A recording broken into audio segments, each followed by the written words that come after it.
Mary, the woman we know as Mother of God, was one like us, a person who lived each day and faced the joys and the challenges of each day. We meet Mary first in Scripture as a frightened adolescent who is being asked to do an almost impossible thing. The last time we meet her in Scripture, she is an older woman, more confident certainly, yet still being asked to do an almost impossible thing. In our reflection today, let us together explore what some of the biblical texts tell us about this woman who lived 2,000 years ago. Mary is called by name in the Gospels of Matthew, Mark, and Luke, and in the Acts of the Apostles. The Gospel of John never calls her by name, but always refers to her as the mother of Jesus. Paul mentions her indirectly in his letters, never by name, but reminds us on several occasions that Jesus was born of a woman. Let us imagine, with the help of insights from archaeology and social sciences, what Mary's life would have been like 2,000 years ago. We know that she was a Jewish peasant who was born and lived in Nazareth, a small rural village in the north of Israel, near the eastern Mediterranean Sea. As an adolescent girl, she married a local carpenter named Joseph, likely someone close to her own age. From what we can tell, they had a good marriage. By the time their son began his public ministry, Joseph was never mentioned, and we conclude that he must have died by then.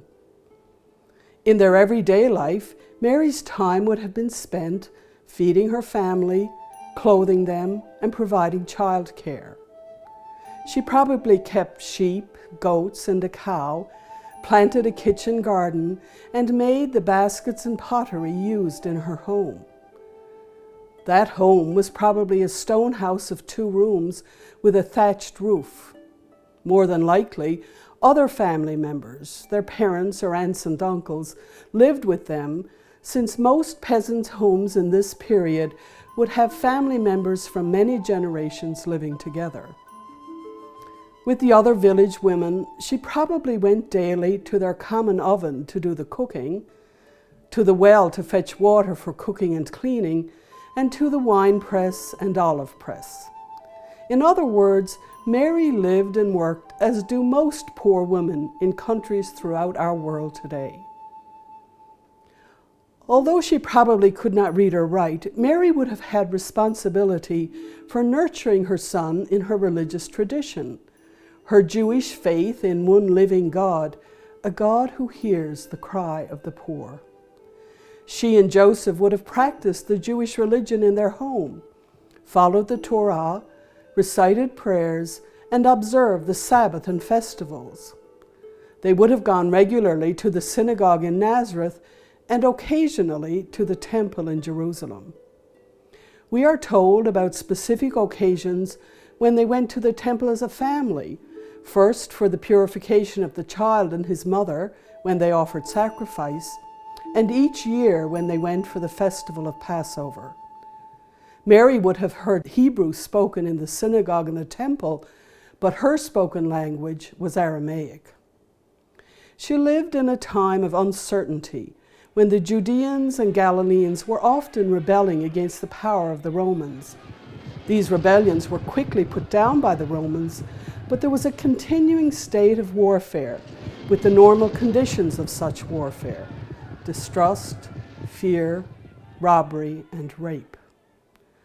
We are told in the 2nd chapter of Luke that Mary heard the words of Simeon and treasured all these things in her heart.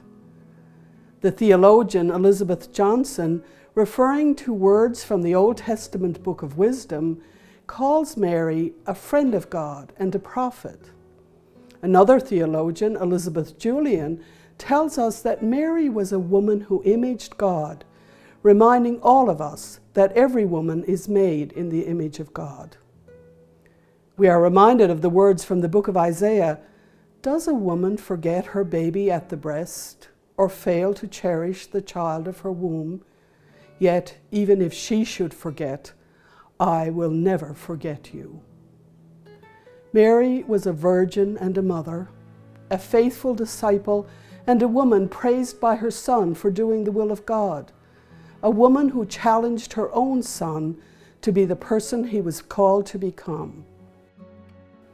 Mary was a woman of Nazareth who walked a challenging journey, never losing her faith or her trust that she was doing God's will.